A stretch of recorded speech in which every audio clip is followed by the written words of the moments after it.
Айтыңыздарчы, Кыргызстан эгемендик алгандан бери Кыргызстандын жолдорун куруу үчүн канча каражат өлчөмүндө кредит жана грант алышты?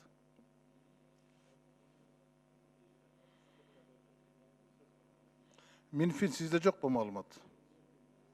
Бул сизге тиешелүү го дейм. Бул маалыматты мен алып келбей турмун, азыр так айта албайм. Мен айтып берем азыр. Так, 96 жылдан бери биз кредит боюнча 2 миллиард 148 миллион, грант боюнча 212 миллион алдык. Эгемендик алгандан бери Кыргызстандын жалаң жолдорго алган кредиттин саны 3 миллиард 750 миллион доллар болот. Эгемендик алгандан бери. Анын 3 миллиарды бул кредит, 700 миллиону гана доллар гана бул грант. Мына ошол салынган жолдордун бардыгы 1 километрине айланганда канчадан айланып атат? 1 километр жол бизде Кыргызстанда орточо канча менен айланып атат?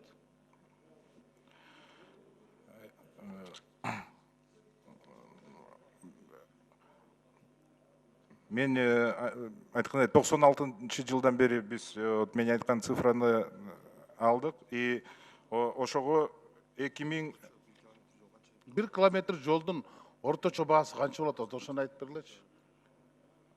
бүгүнкү күнгө 2079 километр салынган.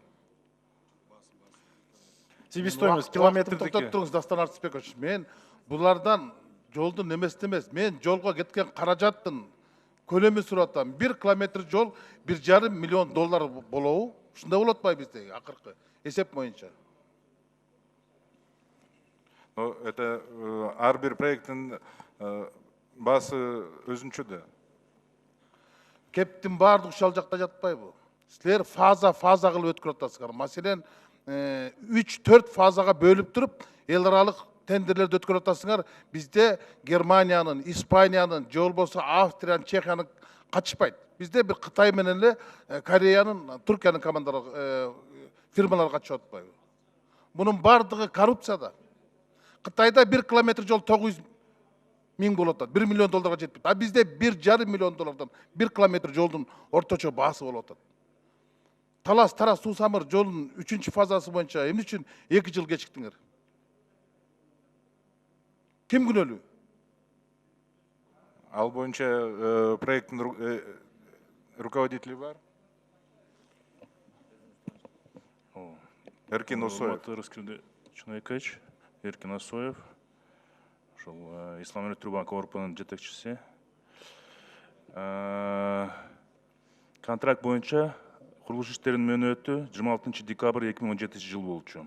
Ошол убакытка чейин негизги жумуштар асфальт 30 км толугу менен, көпүрөлөр, түтүкчүлөр жана башка жумуштар бүткөрүлгөн. Анан ошол убакытта гарантиялык мөөнөткө берилген. Андан сырткары ошол жергиликтүү жашоочулардын, анан башкалардын суранычы боюнча кошумча жумуштарды аткарганга донорлордон ушул макулдугун суранганбыз, макулдугун берген. Ошого дагы кошумча мөөнөт берилген.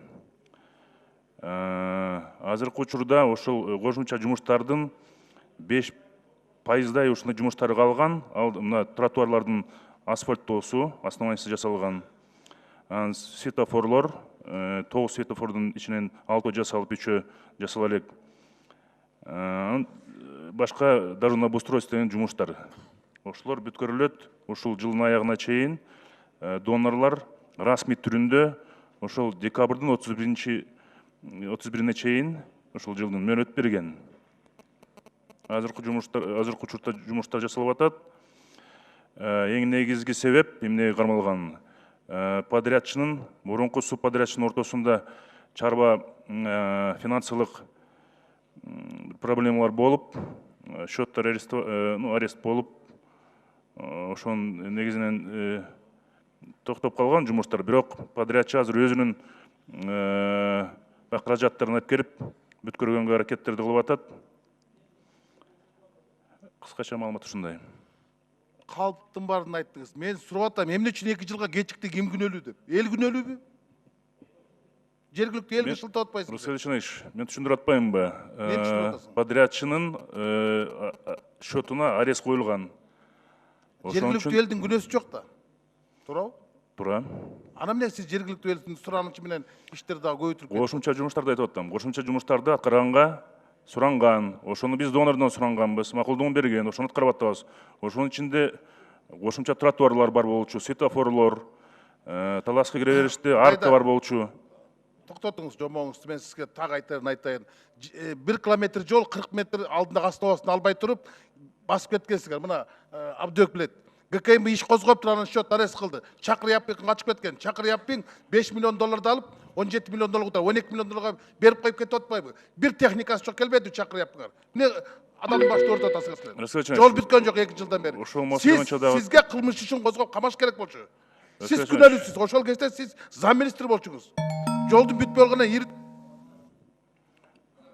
Рахмат. Биринчи микрофон процедурный.